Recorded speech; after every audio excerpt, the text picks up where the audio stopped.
Aí.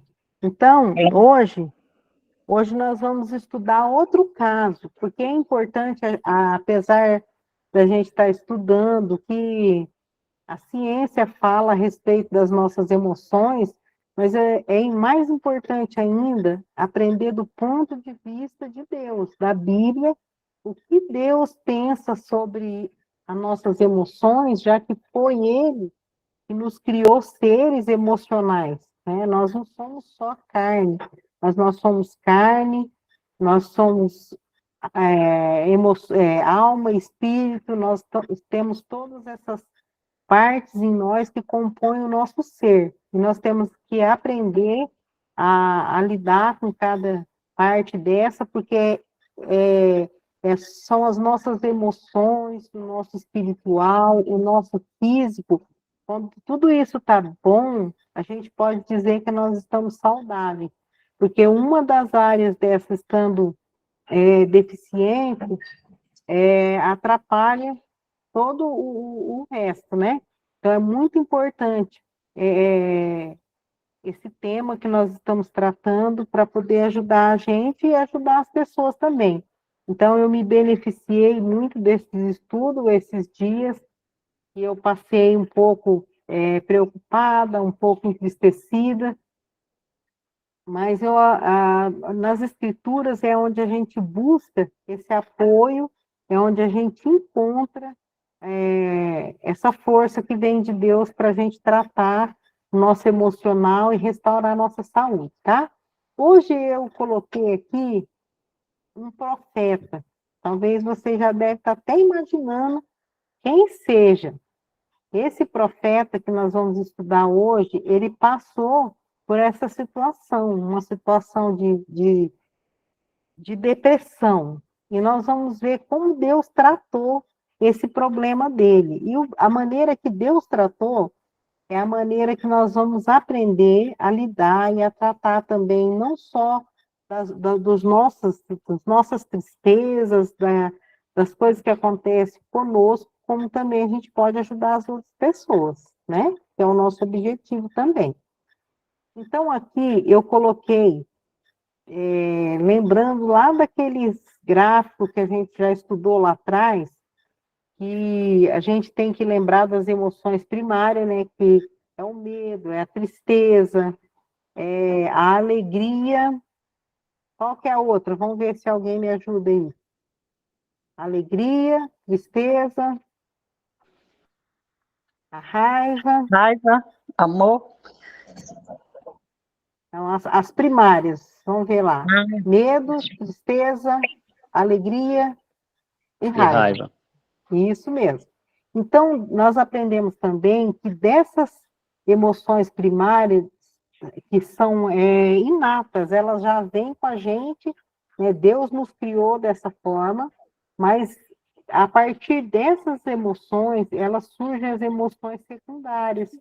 E essas emoções secundárias, além delas partir dessas primárias, elas também são aprendidas de acordo com o meio que nós vivemos, com a nossa fé, com a nossa cultura, com aquilo que foi ensinado para nós ao longo da nossa vida, né? Aí vai surgir essas outras. Então, pegando agora uma de cada vez daquelas emoções primárias.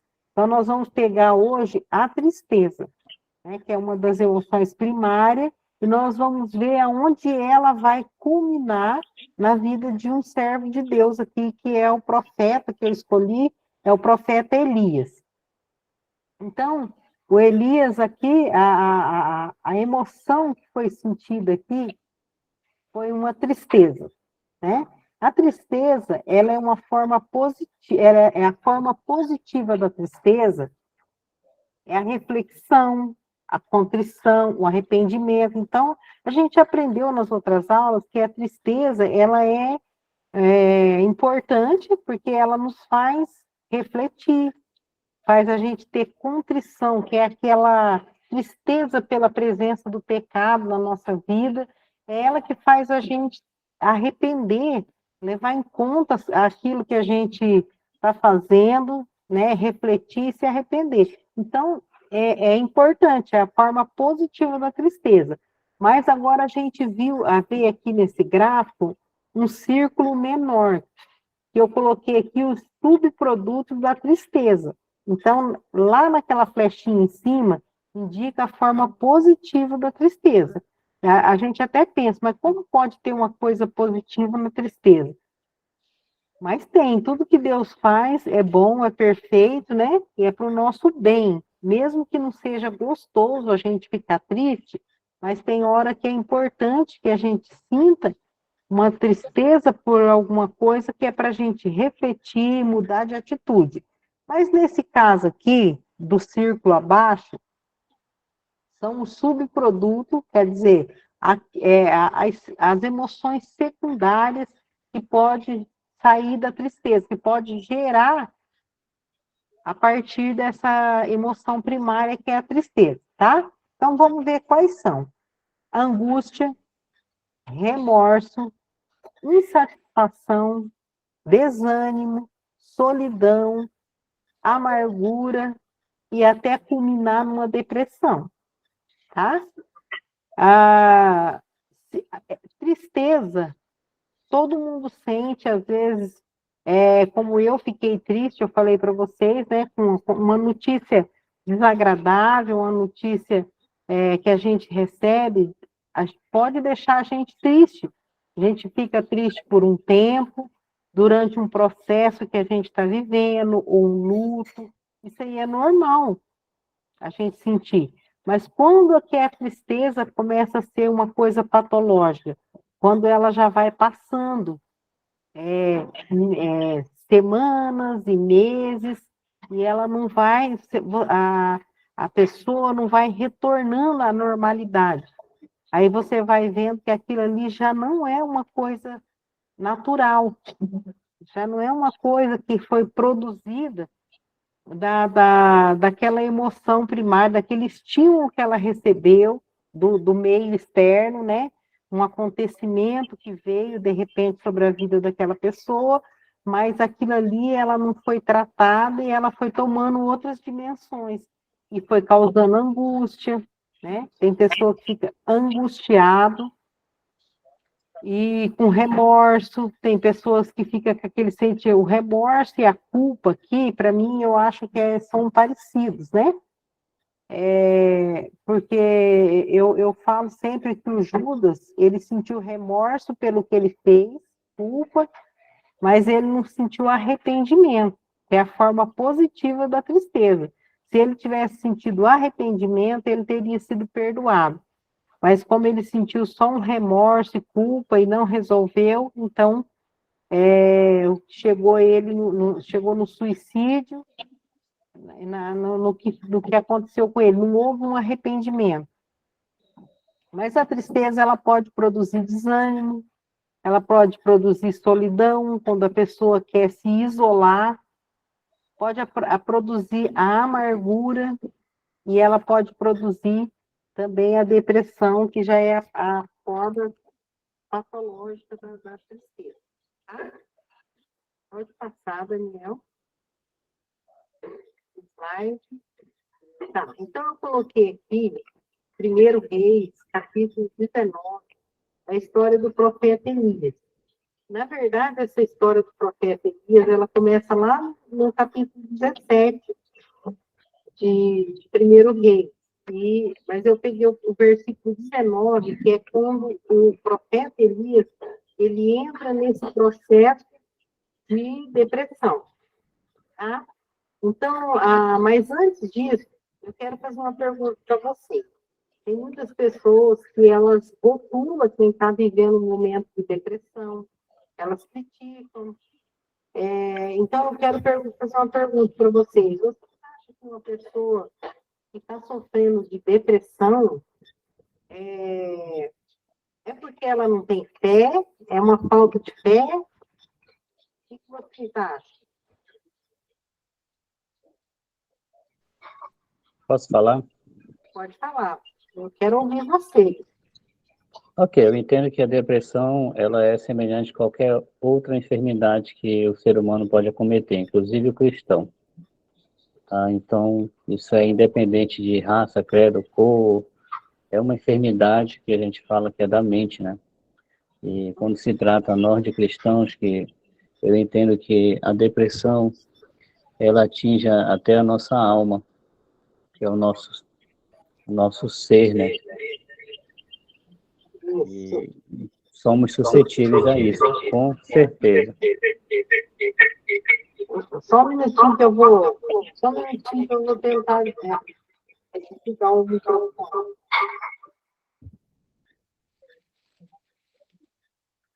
Estou tentando, eu estou meio sequinho aqui, irmão, desculpa, porque aqui no computador eu vou ver o slide por aqui e vou ouvir vocês aqui. Mas eu ouvi o irmão dizendo, muito importante a colocação dele, que não tem nada a ver, né? Deixa eu fechar uma janelinha aqui, porque vocês vão me ter duas de mim e aí é demais, né? Vocês estão me ouvindo bem, né? Tá. Sim, alto e claro. Então tá bom. Se alguém aqui, a Neide falou que está baixo o áudio. Será que foi porque eu abri no computador, Daniel? Não, tá bom. Aqui para mim tá chegando bem também. Ô, Meire, será que verifica aí por que será que a Meire está ouvindo bem baixinho? Então, o irmão Adnilson, ele colocou, fez uma boa colocação aqui, né? E é isso mesmo. E independe. Então acho que eu vou. Deixa eu desligar o computador, então. Quero que vocês escutem bem. Vou sair daqui, viu? Tá só com. Vê se melhorou nele, aí você fala para mim. Aí, vamos deixar. Eu saí do computador e voltei só para o celular mesmo. Você acha que melhorou? Coloca aí. Então, tá bom. Você coloca aqui no chat, o Daniel vai olhando aqui, respondendo, tá? Como o irmão Adenilson falou, e muito bem colocado, que é uma doença que independe da sua fé. E olhando para o profeta Elias, é mais uma prova bíblica de que isso pode acontecer com pessoas que têm muita fé, né? Porque o profeta Elias era um homem de fé. Olha as coisas que o Elias viveu no ministério dele foram incríveis, né? Ele orou e não deu chuva, não choveu durante 3 anos lá em Israel. O Elias, ele era um homem inconformado com a situação que estava vivendo o povo de Deus, em meio à idolatria trazida pela Jezabel, que era um idólatra casado com a carne, e ele falou que não haveria chuva, e ele orou, e Deus ouviu a oração dele. Elias era um homem de fé, e depois que houve essa grande seca em Israel, Deus cuidou de Elias lá no Ribeiro de Querite, né? Ele alimentou, ele deu água, preservou a vida do Elias, lá junto com a viúva de Sarepta. E depois de todos esses acontecimentos, ele teve aquele desafio com os profetas de Baal e de Aserá, e ele destruiu os profetas e foi vitorioso. A gente vê várias vezes ele orou e desceu fogo do céu, consumiu o sacrifício de Elias. Então a gente vê que Elias era um homem de fé, um homem de Deus e um homem de oração. Eu queria que vocês, quem tiver com a Bíblia aí, abra no livro de Tiago, capítulo 5, 17 a 19. Fiz uma anotação aqui. Eu queria que a gente... Todo mundo está ouvindo bem agora? Tiago 5, 17 ou 19? 17 até o 19. O Meire, você É para está ler, aí? professora? Lê para mim, Catiele.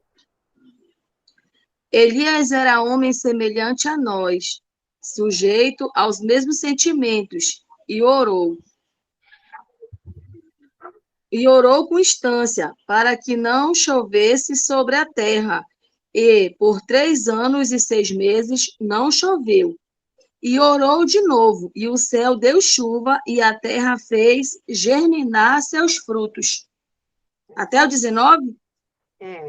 Meus irmãos, se algum entre vós se desviar da verdade, e alguém o converter, sabei que aquele que converte o pecador do seu caminho errado salvará da morte a alma dele e cobrirá multidão de pecados. Era até aquele outro, mas foi um bom versículo também para você ler. Então, aqui a gente vê o próprio no Novo Testamento está mencionando aqui como Elias era um homem de oração.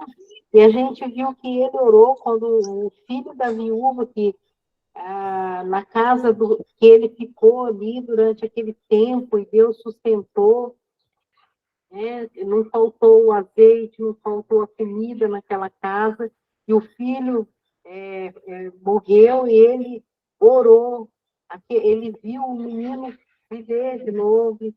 Então, você vê que como o Elias era um homem de oração, mas isso não impediu que ele chegasse numa situação de depressão, porque isso aí é uma coisa que nós estamos sujeitos, né, a viver. E agora, o que a gente precisa entender é que no mundo a gente vai ter aflição, no mundo nós vamos passar por várias situações, nós não podemos controlar as circunstâncias, nós não podemos controlar as coisas que acontecem com a gente no mundo. Né? De repente, a gente está numa boa, como eu estava aqui há 15 dias atrás, né? E terminando os últimos detalhes da nossa lição, que era essa que eu ia dar a vocês, e de repente minha filha me manda uma mensagem que aí eu falei, eu não vou conseguir dar aula agora, não vai dar certo, né? Preciso de conversar com ela, então eu não posso controlar o que vai acontecer, mas a gente pode, através da palavra de Deus, de conhecimento, que é o que nós estamos fazendo aqui agora, aprender a lidar nas diversas situações, não só para a nossa vida, mas para ajudar as pessoas que estão do nosso lado, tá? Então, vamos lá, agora a gente vai ver aqui, né, olhando aqui no gráfico que eu coloquei aqui, 1 Reis 19, profeta Elias. Qual foi o estímulo? Lendo o capítulo 19, verso 1 e 2, eu quero que vocês coloquem aí no chat, vamos participar junto comigo aqui. Qual foi o estímulo que o profeta Elias teve, que fez com que ele entrasse nesse processo de tristeza e veio virar uma depressão? Porque eu penso que não foi medo, né? Estou vendo aqui que chegou, mas tá bom. Então, a gente vê aqui que o Elias, vocês acham que o Elias era um homem medroso? Gente, o Elias não era um homem medroso. O Elias não tinha. Você viu que ele deu em cima dos profetas do Baal, e ele destruiu aqueles profetas, ele tinha fé, ele não tinha medo, ele enfrentava as situações. Aqui ele foi tomado por uma grande tristeza, um sentimento muito ruim de solidão, daqueles subprodutos que a gente viu da tristeza. Então, vamos ler lá. Vou pedir para a Lídia ler para mim 1 Reis 1 e 2, e eu quero que vocês vão anotando aí qual foi o estímulo. O estímulo é aquilo que a pessoa sentiu, aquilo que veio de fora para dentro da pessoa e que levou a pessoa a ter aquele sentimento. Então, eu creio que está no capítulo 19, 1, verso 1 e verso 2, está aqui descrito o que fez com que o Elias entrasse nesse processo. Então, lê para mim, Lídia. Abre o seu microfone aí. Aí. E Acabe fez saber a Jezabel tudo quanto Elias havia feito, e como totalmente matara todos os profetas à espada. Então Jezabel mandou um mensageiro a Elias a dizer-lhe: assim me façam os deuses e outro tanto, se der certo amanhã, a estas horas, não puser a tua vida como as de um deles. Então, aqui, qual foi o estímulo? Aqui dá a impressão que ele ficou com medo e quis correr. Mas qual foi o que estimulou o sentimento do Elias? Ameaça. A ameaça, muito bem. Foi cansaço, e também, eu concordo com a Raquel.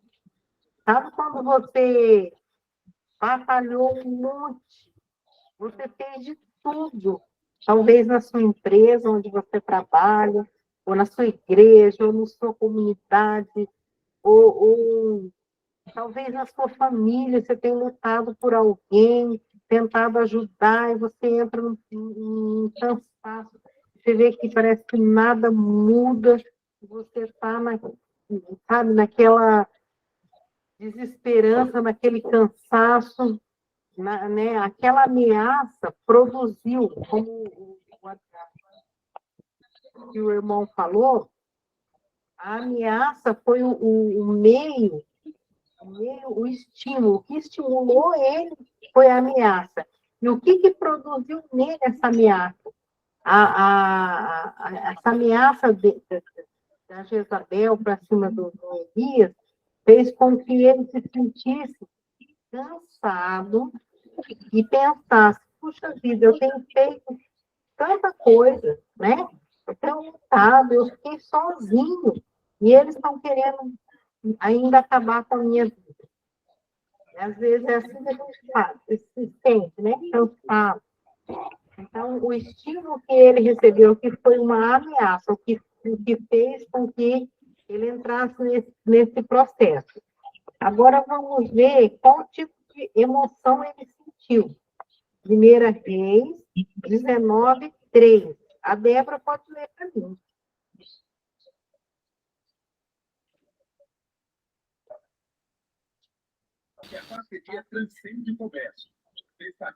O que, vendo ele, se levantou e para escapar com vida se foi, e chegando a Berseba, que é de Judá, deixou ali o seu servo. Tá. Então, a emoção, o que produziu nele aqui, à primeira vista, parece que ele sentiu medo e ele tentou se preservar. Não foi isso que a gente entende?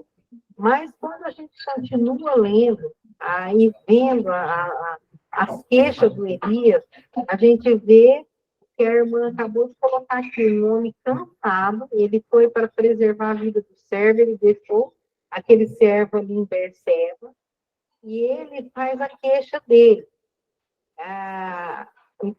Despertou ali nele, né, um sentimento de preservação. A primeira pensamento que a gente tem é de medo, mas olha só no versículo 4, Débora, continua lendo para mim. A gente vai ver o que produziu mais à frente.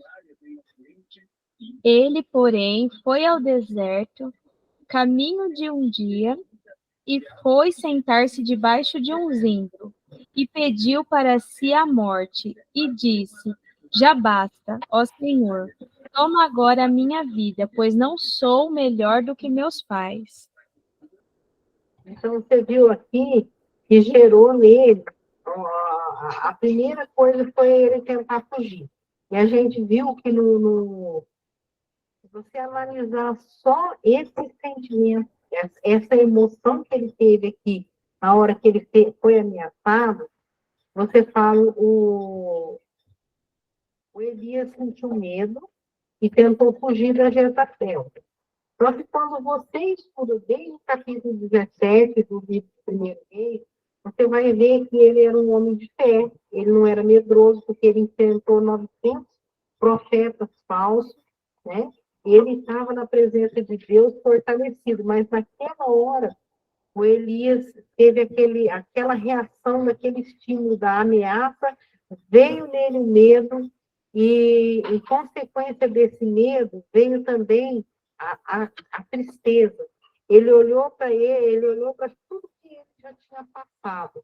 Foram 3 anos, ele sendo sustentado pelo corvo, acabou a água do Querite, ele foi para a casa da viúva, tanta coisa aconteceu, e destruiu os profetas, lutou, e agora a Jezabel fala que ela vai buscar a vida dele e matar ele. Então, ele chega no deserto, ele anda, vai até o deserto e chega lá, ele pede a morte. Bate nele um sentimento suicida, que ele não quer comer, ele não quer nada, ele quer ficar quietinho, quer que Deus mate ele, né? Lê para mim, Débora, o verso 5. Você está um perto do outro, aí você já aproveita. E deitou-se e dormiu debaixo do zimbro. E eis que então um anjo tocou e lhe disse: Levanta-te, come. Aí agora, vamos ver, antes da gente ver essa parte aí, do 5, nós vamos aqui em cima no resultado. O resultado, primeiro estímulo, a gente viu que foi a ameaça da Jezabel. Depois, a emoção que ele sentiu foi tristeza, medo, tristeza, ele estava cansado da luta, né? E o sentimento que ele sentiu, o sentimento que ele teve, foi de extremamente cansado, desanimado, e resultou lá em cima numa depressão. No 19, 10, vê para mim, continua lendo, Débora. E ele disse: Tenho sido muito zeloso pelo Senhor Deus dos exércitos, porque os filhos de Israel deixaram a tua aliança, derrubaram os teus altares e mataram os teus profetas à espada, e só eu fiquei, e buscam a minha vida para me tirarem. Lê o próximo. E Deus lhe disse: Sai para fora e põe-te neste monte perante o Senhor. E eis que passava. Pode parar aqui. Então, não é esse que eu quero, não. Vamos ficar só no 10 aqui. Esse aqui foi o que chegou assim, no ápice do sentimento do Elias. Porque depois de tudo que ele passou, ele chega e ele fala: olha, mataram os seus profetas, derrubaram os seus altares, e eu fiquei sozinho. Ele sentiu o quê? Solidão. O que ele estava sentindo? Não era assim, apesar da fuga de um dia para o deserto, para ficar longe das ameaças da Jezabel, a gente vê aqui um homem cansado, solitário. Ele olhou e ele falou assim: olha, mataram seus profetas, derrubaram seus altares, e eu fiquei sozinha e ainda estão tentando me matar. Eu estou cansado, basta. O Senhor tira a minha vida, que é melhor para mim, eu não quero viver mais. E ele olhou para tudo que já tinha passado na vida dele e parecia que tinha sido em vão. Como sentiu o Asaf na última aula que a gente teve. Ele sentiu como se era tudo em vão que ele estava fazendo. Então, agora a gente vai passar esse slide para frente e a gente vai ver como Deus tratou essa situação do Elias. Boa noite, irmão. Está entrando aqui no canal. Então, como Deus tratou Elias? Agora nós vamos ver o processo de cura, né? De um homem cansado, ameaçado,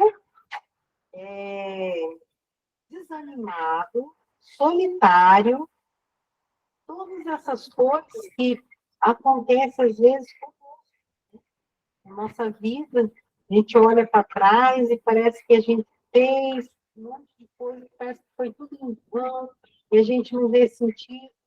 E eu não sei se é o irmão Ademir que comentou numa aula, algum irmão falou sobre que isso tem acontecido com muitos servos de Deus, problemas de ordem emocional, decorrente dessas coisas, de lidar com pessoas. Às vezes a gente dedica, né, nossa vida a ajudar pessoas, a amar as pessoas, de repente parece que sai tudo errado, as pessoas não reconhecem, e aí você começa a olhar para isso e você começa a ter esse sentimento do Elias. E nós precisamos tomar muito cuidado, porque eu creio que todo mundo que está aqui, nessa aula de hoje, são pessoas que servem o Senhor, estão lá na linha de frente da batalha, e quando a gente está na linha da frente da guerra, nós somos atingidos, os primeiros atingidos. A gente está fazendo um escudo humano para proteger os nossos irmãos que estão chegando na fé, né, chegando na igreja, e às vezes a gente é atingido. Como Elias ali, ele era um representante do Senhor aqui na terra, um profeta de Deus que levava a palavra de Deus, e ele estava se sentindo sozinho. No ponto de vista do Elias, as pessoas que adoravam Deus verdadeiro, que eram os profetas, a Jezabel tinha matado os profetas, então ele falou, só estou eu de profeta, eu estou sozinho. Ele esqueceu por um pouquinho, ele esqueceu que ele não estava sozinho, que ele era profeta de Deus, Deus estava com ele. Mas isso pode acontecer com a gente, mesmo a gente sabendo que nós somos selados pelo Espírito Santo da promessa, que nós aceitamos Cristo e que Cristo não só está conosco, mas Ele está em nós. Ele vive aqui em nós pelo Espírito Santo. E nós não estamos sozinhos, mas às vezes nós temos esse sentimento de solidão. E é nessa hora que a gente tem que ver que como foi que Deus tratou com ele. Agora eu vou pedir para quem quiser ser um voluntário de ler para mim o 1 Reis 19, de 5 a 8.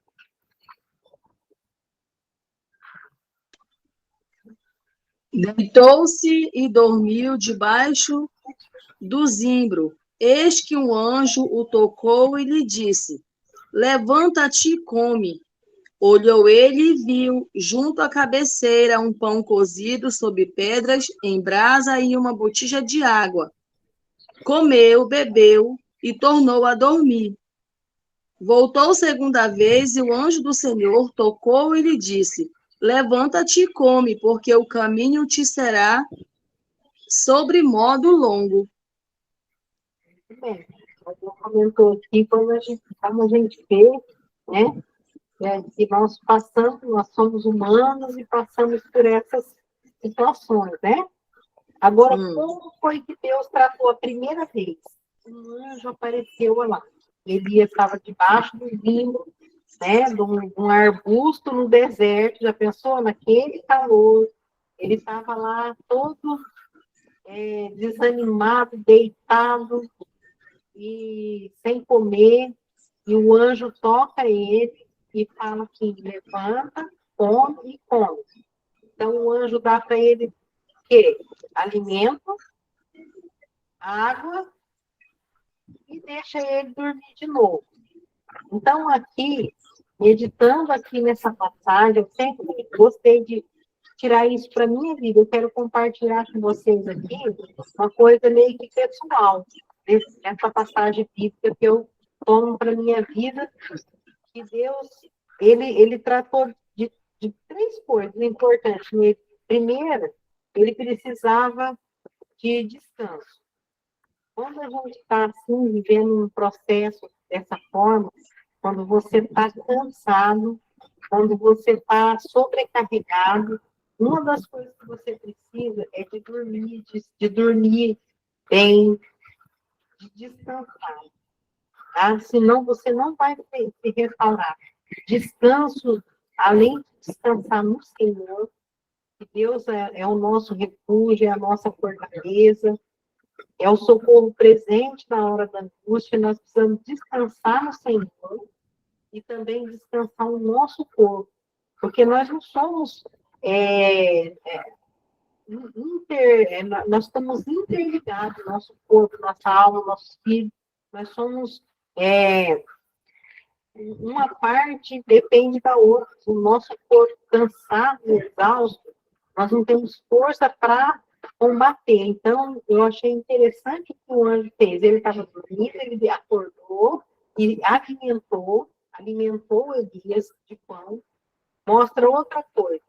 Quando a gente está num processo de depressão, de tristeza, nós precisamos de saber o que a gente põe para dentro da nossa vida. Aqui nós temos uma nutricionista, que é a Débora, nutricionista, ela vai aprovar o que eu estou falando aqui, eu acho. A nossa alimentação é muito importante. A gente estou falando de coisas práticas agora. Como que pode que o anjo foi lá, deu pão para Elias? Não foi uma palavra, um incentivo, não. Foi comida mesmo.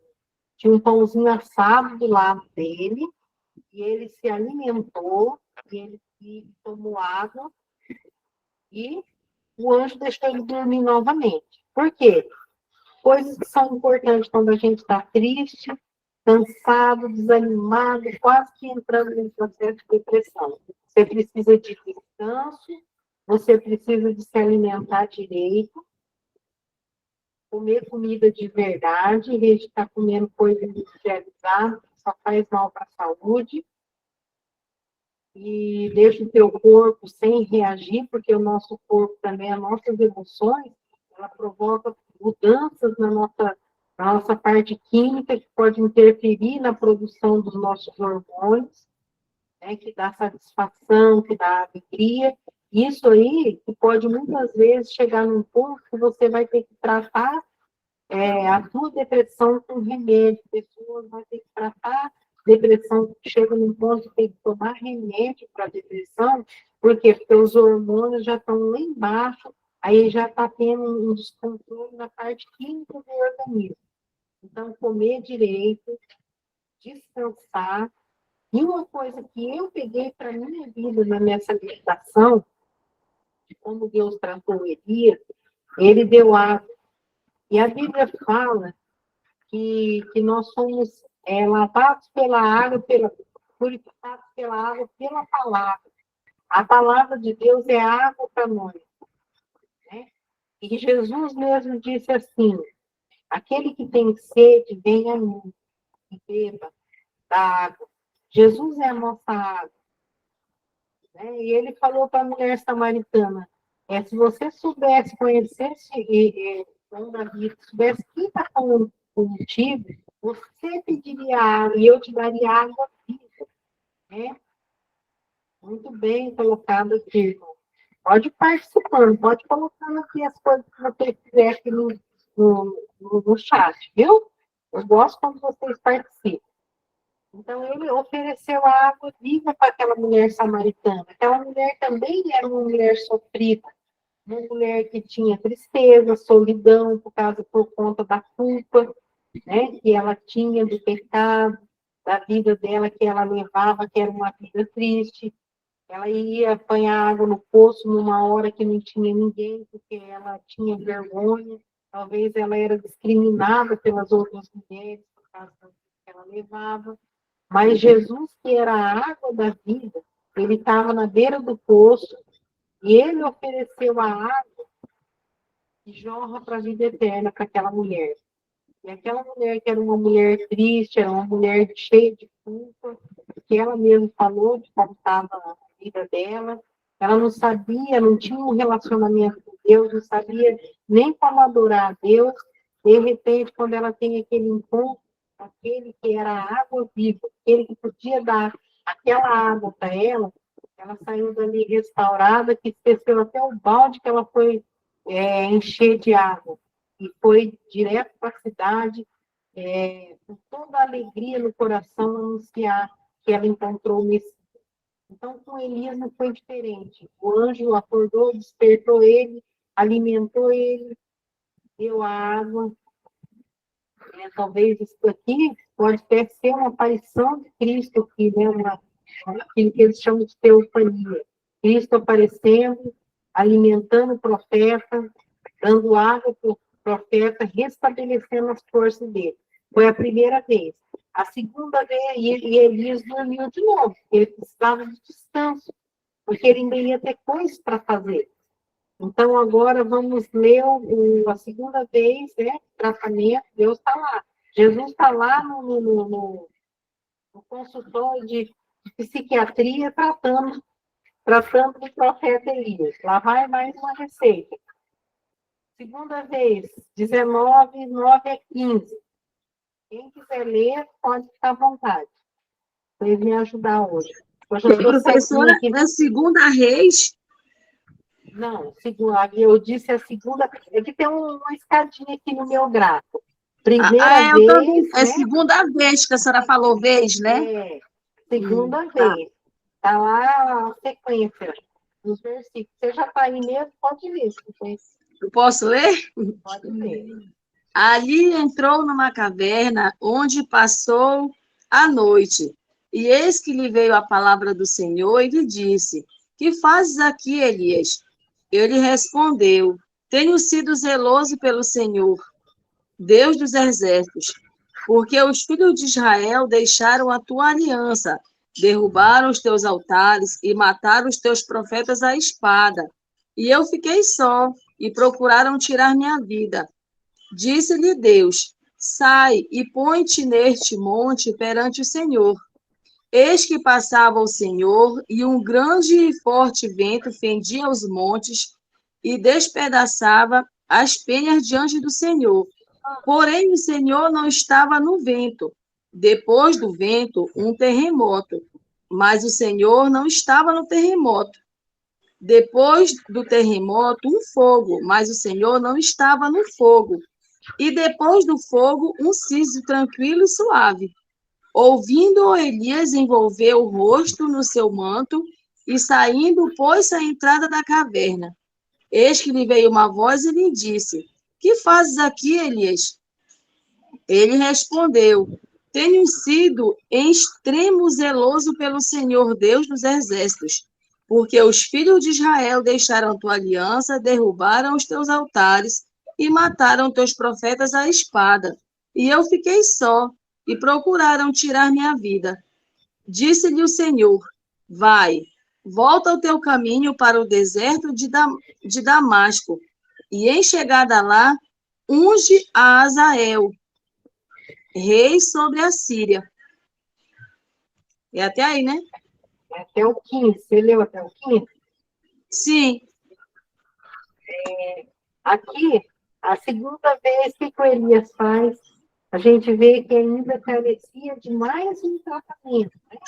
Ele vai e sempre a justificativa dele. Tem sido zeloso, extremamente zeloso, né, com o Senhor, e mataram os seus profetas, derrubaram os seus altares, e eu fiquei sozinho.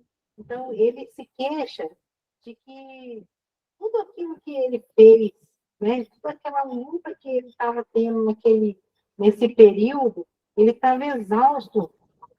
Esse aqui é o retrato de um homem que está exaurido. Né? A força dele parece que está acabando. E Deus falou assim: olha, Elias, ainda tem coisas para você fazer. Você vai ungir. Ele falou: olha, você vai ungir o Azael como rei da Síria. E aqui a gente vê que Deus, ele governa sobre o mundo, porque lá na Síria, ele era fora do território de Israel, mas ele mandou que Elias fosse ungir o Azael, rei da Síria, ele ungir o outro rei no lugar do Acabe, e ainda ia ungir o profeta Eliseu, preparar alguém que fosse ficar no lugar dele.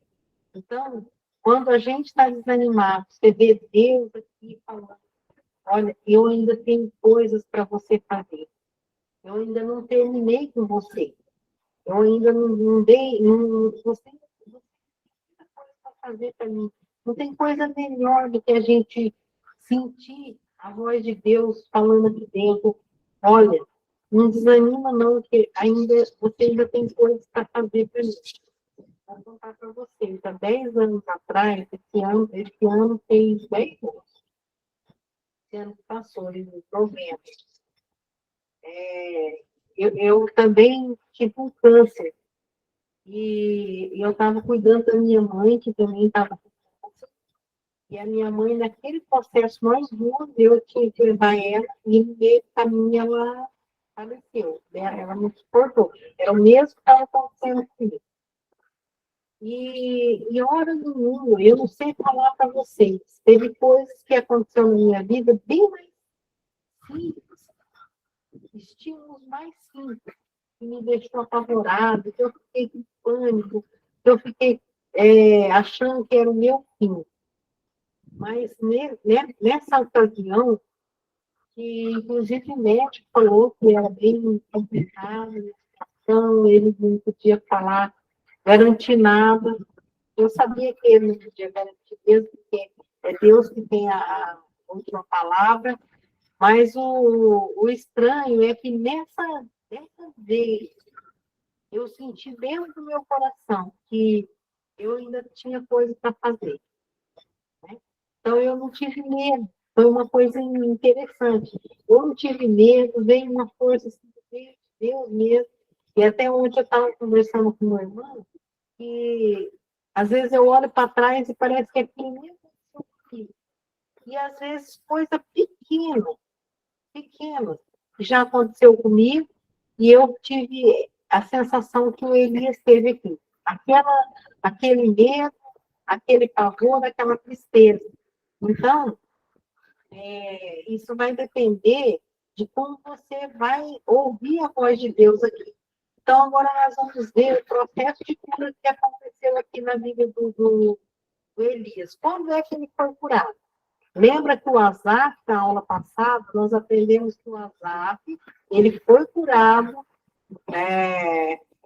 daquele sentimento que ele teve também de tristeza, porque ele que veio a tristeza, gerou inveja. Ele teve inveja dos ímpios e achou que era vão o que ele fazia. E ele teve a cura quando ele entrou na presença de Deus, e Deus mostrou para ele o fim dos ímpios e o fim que ele ia ter depois, na glória com o Pai. E aqui vamos ver o que aconteceu com Elias, que fez com que Elias se restaurasse. 1 Reis 19, de 11 a 18, eu vou pedir, deixa eu ver quem que está aí. Não vejo, aqui no celular não dá para me ver. O irmão Adenilson, vê para mim, por favor. Ok, vou ler. 19, do 11 ao 18. Disse-lhe Deus, sai e põe-te neste monte perante o Senhor. Eis que passava o Senhor, e um grande e forte vento fendia os montes, e despedaçava as penhas diante do Senhor. Porém o Senhor não estava no vento. Depois do vento, um terremoto, mas o Senhor não estava no terremoto. Depois do terremoto, um fogo, mas o Senhor não estava no fogo. E depois do fogo, um cício tranquilo e suave. Ouvindo Elias, envolveu o rosto no seu manto e, saindo, pôs-se à entrada da caverna. Eis que lhe veio uma voz e lhe disse, que fazes aqui, Elias? Ele respondeu, tenho sido em extremo zeloso pelo Senhor, Deus dos exércitos, porque os filhos de Israel deixaram a tua aliança, derribaram os teus altares e mataram os teus profetas à espada. E eu fiquei só, e procuraram tirar minha vida. Disse-lhe o Senhor, Pai, volta ao teu caminho para o deserto de Damasco, e, em chegando lá, unge a Azael, rei sobre a Síria, a Jeú, filho de Nice, ungirás rei sobre Israel, e também Eliseu, filho de Safate, de Abel-Meolá, ungirás profeta em teu lugar. Quem escapar à espada de Azael, Jeú matará. Quem escapar à espada de Jeú, Eliseu o matará. Também conservei em Israel 7.000, todos os joelhos que não se dobraram a Baal, e toda a boca que o não beijou. Ok. Muito bem. Aí, então, aqui a gente vê novamente uma pessoa que estava totalmente, depois de ter feito grandes coisas, totalmente se sentindo solitário, sentindo injustiçado, sentindo deprimido, né? Um monte daquelas coisas que eu coloquei lá no começo. Ele estava sobre o Elias, um desespero, um abandono, ele estava se sentindo sozinho, solidão, e como se tudo que ele tivesse feito não tivesse servido para nada. E essa sensação eu tenho certeza que muitas vezes está no nosso coração. E é por isso que eu quero que vocês sempre lembrem disso aqui. Deus chamou ele e chamou ele na presença dele. Quando você chega na presença de Deus, aquilo que é grande, grande demais, que parece que a gente não vai conseguir resolver, que aquilo ali é um poço sem fundo, não tem saída, mas quando você chega na presença de Deus, você começa a subir de novo, começa a voltar a ver luz no fundo do túnel. Então, quando no mesmo caso do Azar, quando ele chega entra no santuário, na presença de Deus, ele resolve o problema dele. O Elias, quando ele chega na presença de Deus, Deus passa um terremoto, passa fogo, terremoto, vento, e Deus não estava em nenhuma dessas coisas. Mas depois vem uma voz mansa e tranquila. Aí ele percebe quem que era que estava ali naquele momento. Deus fala para ele: Elias, o que você está fazendo aí? Chama a atenção dele, não é para você estar aí ainda. Aí ele reclama de novo. São as justificativas que às vezes a gente dá, porque a gente está sem força de sair daquela situação. Então a gente justifica: mas é porque eu estou sentindo sozinho. É porque ninguém me ama mais. É porque eu fui abandonado. É porque eu perdi o emprego. É porque eu perdi minha família. É porque eu fiquei doente. Nós temos muitos motivos desse mundo, porque esse mundo aqui, ele jaz no maligno, né? Então a gente vai no mundo para já ter aflição. Mas quando você chega na presença do nosso Deus, que é maravilhoso, poderoso, se você se afastar e deixar Deus falar, você vai ouvir a voz mansa e tranquila dizer para você: eu não terminei ainda com você, você ainda tem coisas para fazer aqui para mim. Não fica aí parado, vamos trabalhar. Uma das coisas que ajuda a gente a se curar da depressão, da tristeza, é quando você se envolve, de novo, não se for parar, até a hora que a gente paralisa. Quando a gente está nesse estado de tristeza, de solidão, de depressão, parece que a gente fica paralisado, olhando aquele monte de coisa para fazer e a gente não consegue se mover. Eu acho que foi o que aconteceu com Elias. Aí, quando ele ouve a voz de Deus naquela mansa e suave, naquele piso tranquilo e suave, ele ouve Deus falar: você tem coisa para fazer, você vai continuar o seu ministério de ungir lá o rei de Israel, o rei da Síria, e você tem que preparar os seus sucessores. Elias, eu quero que você saia daqui em grande estilo, porque só tem sucesso quem tem um sucessor. Se você trabalha nesse mundo, faz um monte de coisa, mas você não deixa ninguém a continuar o seu trabalho, você não teve sucesso naquilo que você está fazendo. Quando você faz coisa, você está preparando outro. E você, Elias, ainda tem que preparar outro profeta para continuar o seu ministério.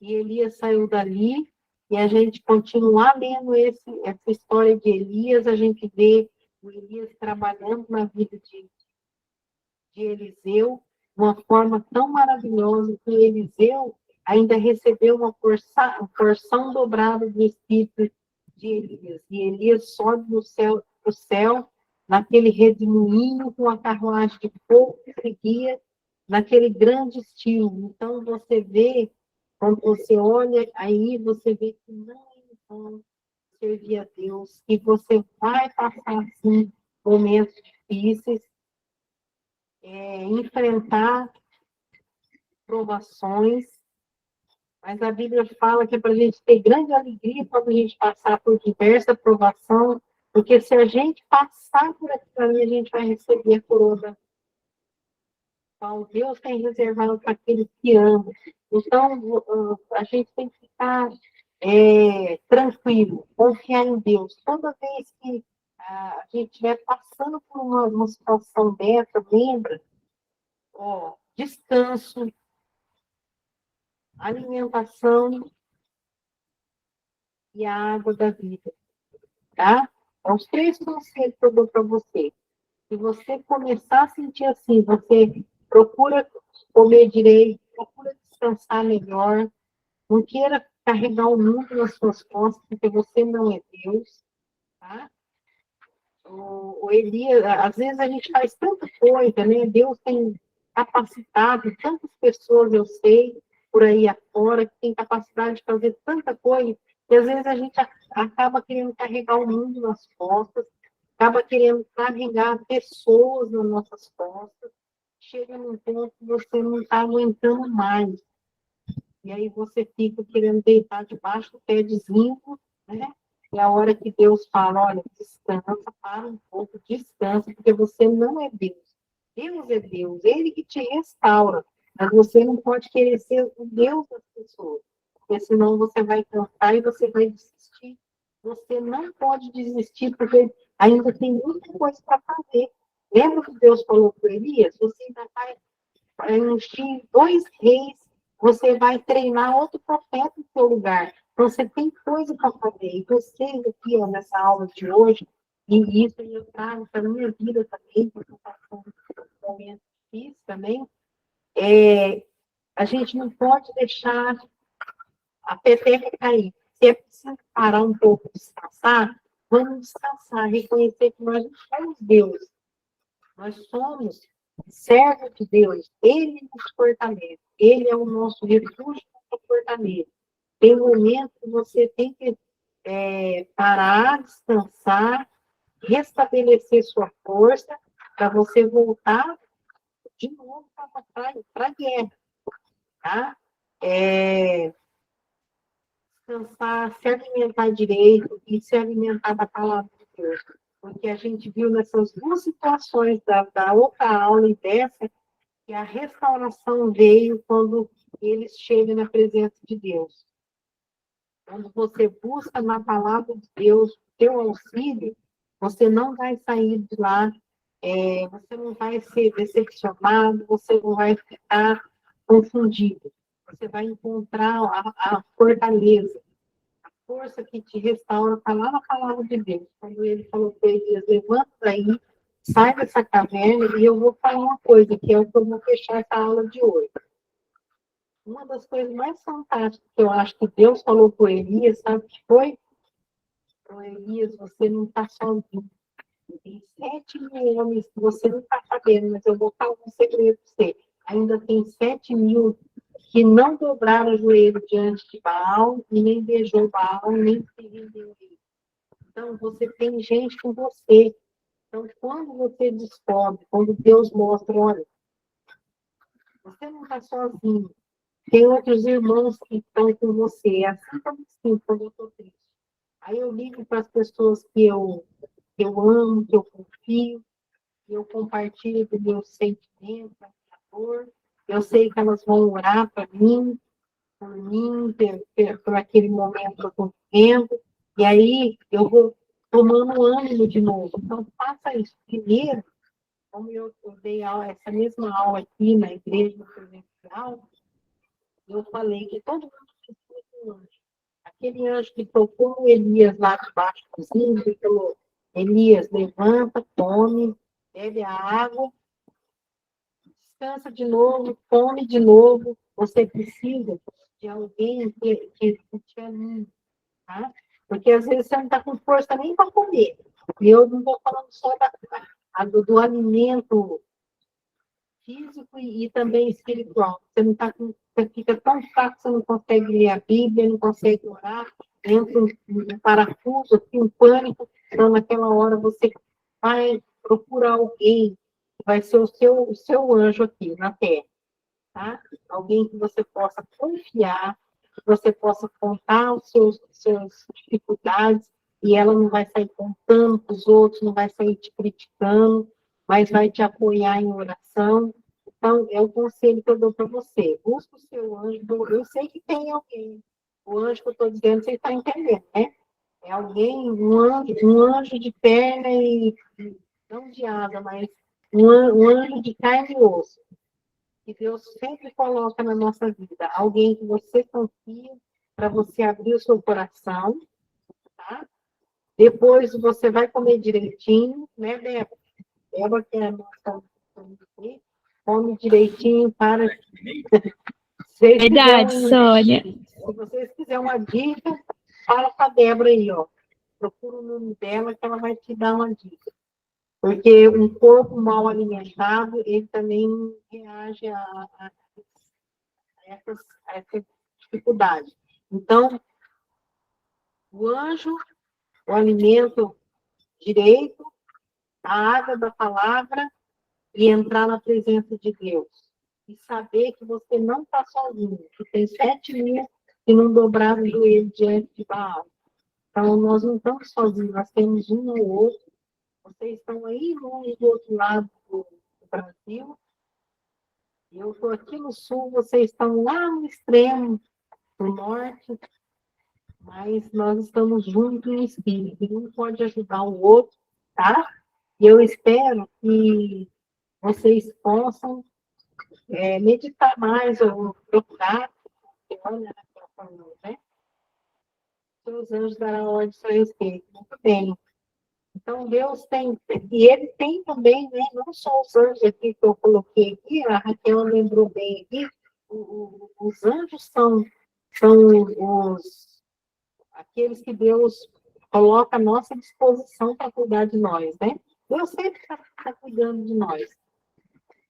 E eu estou aqui também, tá? O dia que vocês precisarem, estou aqui. E eu sei que vocês podem contar muitos com os outros também. Vai ter sempre uma pessoa para ajudar você. Mas eu acho assim, que tem pessoas que realmente precisam de um tratamento, de um psicólogo, de um psiquiatra. Quando você precisar disso, procura um que seja cristão, que vai estar te orientando da maneira que Deus faria. E agora, se você se sentir dessa forma, você começar entrando num processo desse, se você aplicar isso aqui na sua vida, tenho certeza que você não vai precisar de procurar um médico. Vai sair desse estágio. Porque eu já saí muitas vezes que eu fiquei triste, eu sabia o que eu preciso de alguém que eu confio para mim, pedir que ore por mim, que ore junto comigo, né, e saber que eu não estou sozinho, procuro meus irmãos, né? O Espírito Santo, muito bem, nós temos o Espírito Santo, que é o nosso Consolador, que nunca nos abandona, né, que veio aqui para ficar sempre conosco. Então, nós podemos contar com isso, nós podemos estar nos alimentando com a palavra de Deus, sendo instruídos na presença de Deus. Isso aí é o que restaura a nossa vida. Nós podemos ser restaurados sem precisar de um tratamento, se a gente está tendo isso. Podemos ajudar também as pessoas. Quando ela entra num processo assim, você já corre lá ajudar, aplicando isso aí na vida dela. Tá? E é isso, gente. E eu ouvi mais vocês agora. Isso. Porque aqui, alguém colocou aqui, né, que o Espírito Santo, ele intercede por nós, né, porque tem vezes que a gente não sabe nem como orar. E muitas vezes a gente só fica quieto e sabe que Deus ele traduz a nossa oração, porque a gente está fraquinho e não sabe nem o que pedir. Mas o Espírito de Deus, o Espírito Santo, nos ajuda nas nossas fraquezas. E ele sabe traduzir para Deus, olha, é isso que ela está sentindo. Deus sabe tudo sobre nós. Mas ele quer que a gente ore, que a gente fale, porque ele quer ouvir de nós. Porque quando a gente fala para Deus, Deus tem prazer em nos ouvir. Porque quando a gente é restaurado, a gente também sabe de onde veio a nossa restauração. Amém? É isso, gente. Tem alguém que quer comentar alguma coisa? Nada a declarar? Eu posso falar? Pode sim. Foi interessante quando a senhora mencionou com relação que nós estamos em Cristo e Cristo está em nós. Então, isso muitas das vezes nos conforta, porque quando Deus ele vê Cristo em nós, ele também se compadece, assim como ele se compadeceu do seu próprio Filho, que o ama, e nós acabamos também sendo alvo desse amor de Deus, uma vez que Cristo está em nós.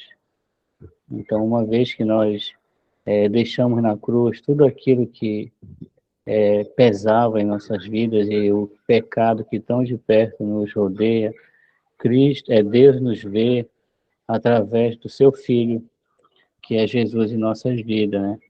E essa semana, estudando para ministrar uma lição para as crianças, foi interessante que Deus ele falou muito no meu coração sobre o maior presente que ele nos deu, que foi o Espírito do seu Filho. Então, não existe coisa melhor para nos confortar, nos encorajar, nos dar força, assim como Paulo, na sua perícia e intimidade com Deus, falou que em Jesus Cristo ele tinha essa força para vencer, né? Deus também ele nos proporciona essa força através do seu Espírito colocado em nossos corações. Então, eu me senti muito confortado diante da lição que a gente pôde ministrar para as crianças, desse amor, dessa força que Deus nos dá. Lá em Filipenses 4:13, ele fala, né, que posso todas as coisas naquele que me fortalece. E a gente tem que procurar o real sentido do versículo, que a gente pode passar dificuldade, sim, mas Deus ele já nos deu essa vitória através do seu Filho que habita em nós. E outra coisa que eu achei muito interessante na sua abordagem, professora, foi a questão dos anjos. Como Deus ele é maravilhoso, e eu imagino como Elias pode ter sido não, como ele foi motivado a continuar aquilo que ele mesmo já tinha abrido mão, que era da sua vida, em prol de algo muito maior, de um propósito, que foi um presente que Deus deu para ele, uma oportunidade. Olha, vai que tu não está só, tem muita coisa para te fazer, entendeu? Te alimenta, descansa um pouquinho, porque a batalha ainda vai ser grande, entendeu? E eu tenho algo para fazer muito maior do que tu imagina. E vai ter uma pessoa que vai continuar esse teu trabalho, não te preocupa. É interessante como Deus trabalha em nossas vidas, né? E quantos anjos, como a senhora falou, não aparecem em nossas vidas para nos ajudar, para nos motivar, através da nossa liderança eclesiástica, através de um irmão, em um grupo de estudo menor, de um culto no lar. E quantas vezes Deus nos usa também para encorajarmos outras pessoas. Então, isso nos conforta, isso nos motiva, isso nos edifica, como cristãos. Eu me sinto muito confortado e edificado através dessa exposição de 1 Reis 19 que a senhora colocou para a gente. E é isso. Obrigada. Muito bom. Aqui, ó, Jesus disse, muito tereis aflição, e eu disse mesmo. Mas não escondeu nada de nós, não se preocupe. A gente tem que ter atenção, mas como o irmão acabou de falar, de colocar agora, falou, que a gente não estaria sozinho, né? Que a Espírito Santo ia viver para sempre conosco, que nunca nos abandonaria, jamais. Então, a gente tem essa confiança de que a gente não está sozinho. Então, é muito, anima a gente, tá? Então, eu queria, antes de eu me despedir, falar para vocês, pedir para vocês orar pelos nossos irmãos que não estão aqui na aula hoje, talvez por a gente com 2 semanas sem ter aula, isso prejudicou a presença deles hoje. Vamos orar uns pelos outros, deixa a mensagem aqui no grupo, animando quem não veio, para estar aqui na próxima aula, tá bom?